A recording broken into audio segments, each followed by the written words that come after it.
Hey everyone, it's Marvin from First Presbyterian Church in Columbia, Missouri, and the spirit of summer word for Wednesday, July 21st is sunscreen.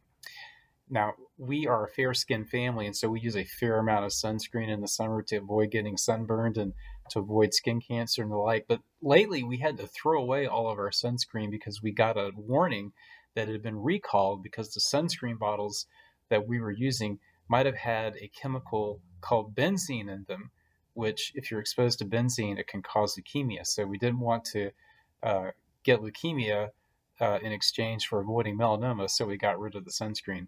We're hunting around for some different brands that might not be contaminated, hopefully. But there are a lot of low tech remedies and preventions for sunburn out there. For instance, like staying out of the sun when it's high in the sky in the middle of the day, wearing a hat, wearing long sleeves, sitting in the shade instead of out in the full sun. These old fashioned, low tech, non chemical remedies can do a pretty good job at keeping you from getting sunburned and avoiding skin cancers. And I think that it's true in general when it comes to life that there are some low tech, old fashioned words of advice and wisdom that can prevent us from getting scorched by things like anger, fear, greed, pride, envy, and those kinds of things that can help us to function better as human beings.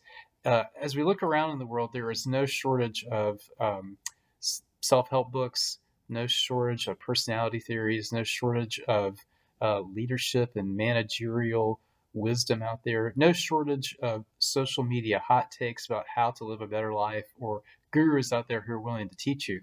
Um, but a lot of this stuff, is not toxic. It's not like benzene in your sunscreen, but I'm not sure if a lot of it has really improved over some ancient wisdom and some kind of old fashioned techniques for living a better life. For instance, I saw the other day an article at getpocket.com about how it's important that we maintain an untouchable day, a day where work can't reach you either by email or by text or by phone calls. And this seems like really good advice, but actually, it's advice that the human race received 3,000 years ago when God told Moses to tell the Israelite people to keep the Sabbath day holy, set aside one day a week where you don't do any work. This is very old advice, if only we would follow it.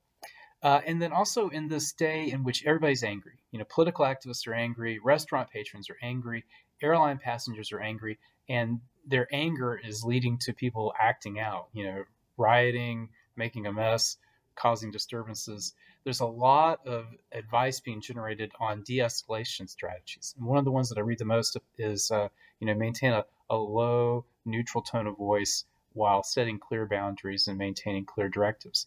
And again, this is good advice. It makes good sense.